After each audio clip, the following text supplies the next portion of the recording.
नमस्कार।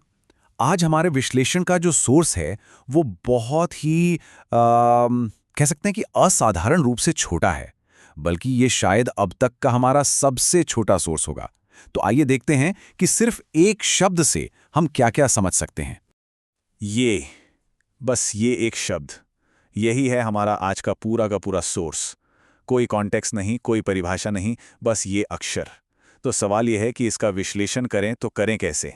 तो चलिए शुरू करते हैं हमारे पहले हिस्से से। हम इस एक शब्द को एक कलाकृति की तरह देखेंगे, एक ऐसी चीज जिसे हर एंगल से जांचना और परखना है। और यहीं पर हमारे इस विश्लेषण का सबसे बड़ा सवाल उठता है। जब हमारे पास जानकारी इतनी कम हो तो फिर मतलब कहाँ से निकलता है? हम इस खालीपन को समझने की शुरुआत कैसे करें? इस चुनौती को ठीक से समझने के लिए आइए पहले सोर्स का मतलब समझ लेते हैं। देखिए, सोर्स वो नींव है जिस पर हमारा पूरा विश्लेषण खड़ा होता है। आमतौर पर यह कोई लेख, कोई डेटा या कोई रिसर्च होती है, पर यहां हमारी नींव सिर्फ एक शब्द है। चलिए अब अगले पड़ाव पर चलते हैं। यहां हम ये पता लगाएंगे कि एक टाइटल या इस केस में कहें तो एक अकेला शब्द असल में काम क्या करता है। कोई भी टाइटल, आप जानते हैं, सिर्फ एक लेबल नहीं होता। ये एक तरह का वादा होता है। ये हमें बताता है कि हमें क्या उम्मीद करनी चाहिए, चाहे वो कोई रोमांचक कहानी हो, कोई ड्रामा हो या कोई जानकारी हो। ये हमारे अनुभव के लिए एक स्टेज तैयार करता है। तो फिर जादुई जैसा शब्द क्या वादा करता है? जब कोई टाइटल इतना खुला हुआ हो तो वो किसी खास कहानी का वादा तो नहीं करता। ये कुछ और ही वादा कर रहा है। और यही बात हमें अपने अगले सेक्शन तक ले आती है, जहां हम उम्मीद और इस अस्पष्टता यानी एम्बिग्विटी के बीच के तनाव को और गहराई से समझेंगे। अच्छा, इसको एक उदाहरण से समझते हैं। एक टाइटल है दो शहरों की कहानी। इसे सुनते ही हमारे मन में कुछ उम्मीदें बन जाती हैं। हम कहानी सुनने के लिए तैयार हो जाते हैं। लेकिन जादुई के साथ उम्मीदें बंधी हुई नहीं हैं, वो खुली हैं। और ये चीज़ देखने वाले की भूमिका को पूरी तरह बदल देती है। अब वो सिर्फ कहानी सुनने वाला नहीं रहा, बल्कि मतलब बनाने की प्रक्रिया में एक एक्टिव पार्टनर बन गया है।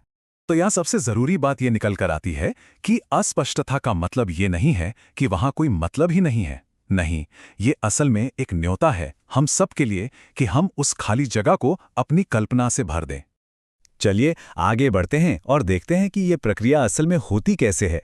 इस सेक्शन में हम पूरी तरह से देखने वाले पर, यानी ऑडियंस पर फोकस करेंगे और उस दिमागी प्रक्रिया को समझेंगे जो किसी रहस्य से सामना होने पर चलती है।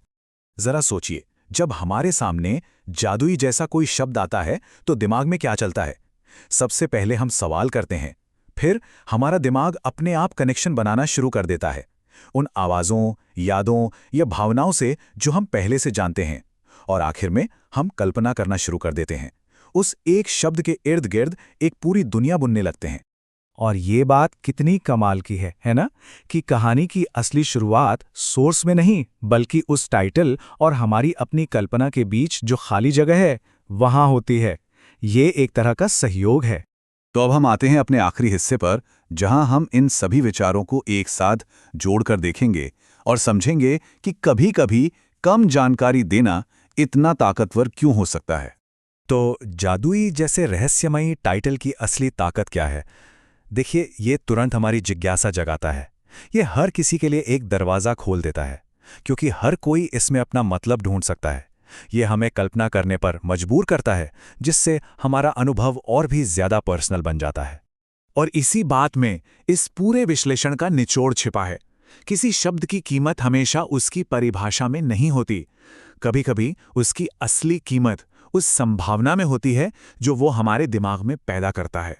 और इसी आखिरी सवाल के साथ हम इसे खत्म करते हैं। जब कोई सोर्स हमें लगभग कुछ भी नहीं देता, सिर्फ एक अकेला अनजान शब्द, तो क्या वो असल में हमें एक खाली कैनवस दे रहा है और हमें सब कुछ बनाने के लिए बुला रहा है? सोचने वाली बात है।